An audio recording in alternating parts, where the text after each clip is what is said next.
Guys 2 দিন ধরে পাশে রান্না বান্না করিনি, আসলে খুব একটা শরীর ভালো ছিল না, তবু আমার মন চাইলো কড়া করে একটা ভর্তা বানানোর জন্য।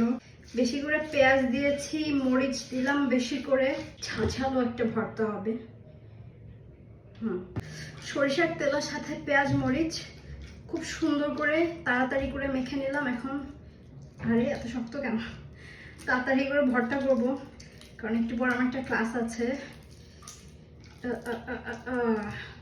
ঘটনা কি, শক্ত শক্ত লাগছে কেন, নাকি আমি অসুস্থতায় দুর্বল হয়ে গেলাম? দুই একটা না, আসলে একটু শক্ত, বুঝলাম না। না ঠিক আছে ঠিক আছে, সব কিছু ঠিক আছে। আমার সব রান্না শেষ, এখন শুধু ভর্তাটা করলেই হয়ে যায়। একদম ঝাঁকা নাকা স্টাইলে মাখা মাখা হয়ে গেছে, আঠালো একটা ভর্তা, কচুরমুখী ভর্তা, আসলে খুব মজার। এখন একটু খেয়ে দেখি।